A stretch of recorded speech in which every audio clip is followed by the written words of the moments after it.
Hi! Okay, so today I'm going to talk to you about the effectiveness of lesson planning and unit planning and a little bit of the teachers that I observed and what I noticed worked and what didn't. So one of the first teachers that I observed was Miss Rihanna, and she works in my department and is a very skilled individual at teaching math. You can just, when you walk into her classroom, you can tell that kids are really engaged. You can tell that they're ready to learn and excited to learn. And after looking at her lesson plans, you can kind of tell why. They are planned to the brim. Even if there are too many activities, what she generally will do is she will just push those activities to the next lesson, but every single moment of her class is filled. She has a lot of really rambunctious students, and so this is something that is really needed for her classroom. She had a few other classes where they were a bit more docile and quiet, but it was still activity packed. There was always something for a student to do.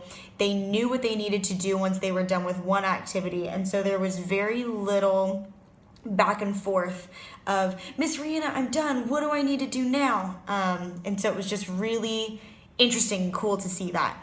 On the flip side, I watched a teacher called Sabrina, and she's newer, and she has a very lax attitude towards her students. And I was interested in observing her because she's been teaching for a while, but I also wanted to see what her teaching style was like. I'd heard some murmurs from some of her students and just wanted to observe her.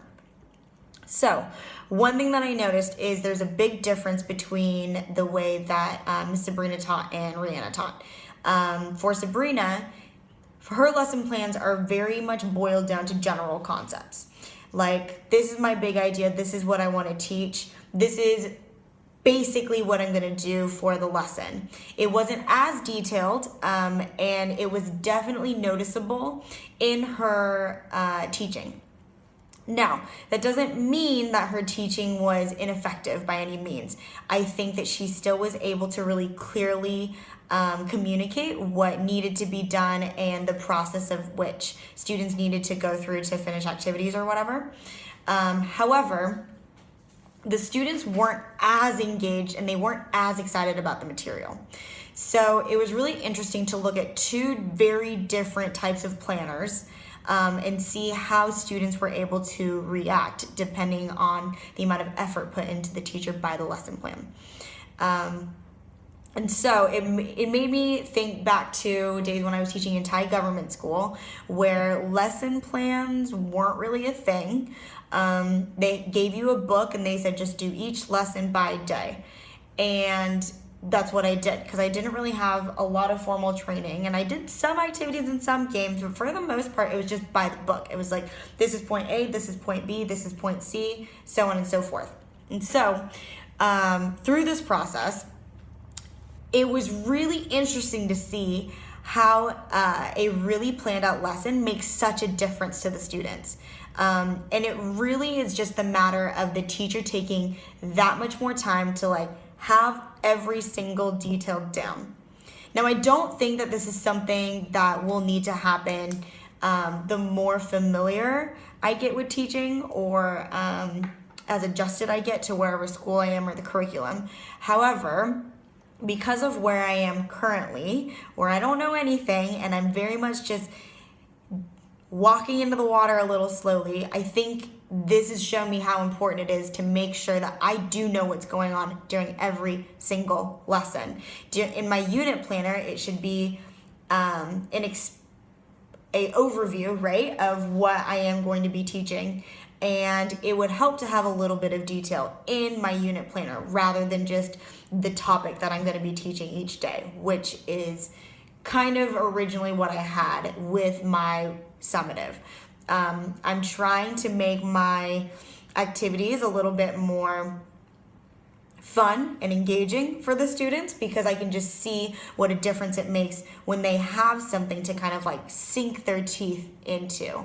And so after observing Rihanna and Sabrina and a few other teachers that I've just talked to and corresponded with, I've realized that this is just the way that I need to go.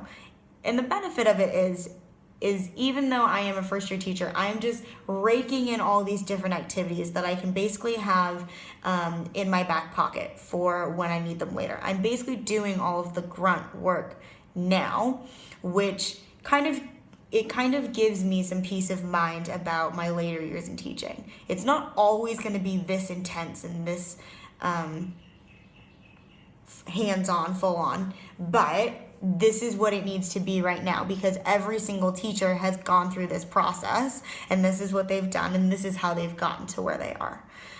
So all in all, this was a really, really cool way for me to get to understand what kind of motivates students, especially students in Asia who are of a affluent background. So one of the other things was I really loved the way that Rihanna used formative assessments. She had a bunch of different types of formative assessments. Some of them were simply her just walking around the classroom, checking in with students saying, hey, how are you doing? Do you understand the material? Others were doing partner peer sharing. And she would walk around and kind of listen in to what students were saying and what they were thinking. Sometimes she would pull students up to the board and say, hey, write me an example. Let me know where you're at. With math, it's kind of easy because one of the most basic formative assessments is their homework or their in-class work because it's so easy to see, oh, these are the steps that you're making. This is the step that you're missing. This is what you need to do in order to correct this problem. So it was really cool to kind of see her engage with the students. One thing I really noticed was she wasn't afraid to kind of get close to them and say, what are you thinking? Why are you thinking this? And she probed them to think critically about why they put an answer that they did, rather than just saying, oh, right, that's correct, move on. One thing that I really liked about Sabrina was that she had warm-up questions at the beginning that always tied into the previous lesson, and she had exit cards. So that was probably the most detailed thing that she planned out every single day, was just so she could kind of gauge like how did their homework go? How well are they understanding what I taught? And so I think that's something that I really want to incorporate into my own lessons is a exit card and a good warm-up. Sometimes the warm-ups I do, they're just kind of here like a literal warm-up for their brain rather than accessing that prior knowledge that I taught them last class. So those are kind of the formative assessments that they used. There was one suggestion from a coworker that I do an oral quiz, which was really interesting. And so the process is basically like instead of having a formal, here you go, take this quiz, afterwards have free time or whatever, they would be working on an activity or an assignment, and then I would pull each student up and say, okay, walk me through your thought process. Let's have a little conversation. So with that formative assessment, even though it is kind of a summative, but I'm using it as a formative, I'm able to see exactly where the student's at. I'm able to help them build on their English vocabulary because they are explaining to me what is going on in their brain. They're pulling words out and putting them onto their paper, and they're saying, this is why I'm doing this, without me having to probe them a lot for exactly what they're doing. So those are kind of the formative assessments I really, really liked.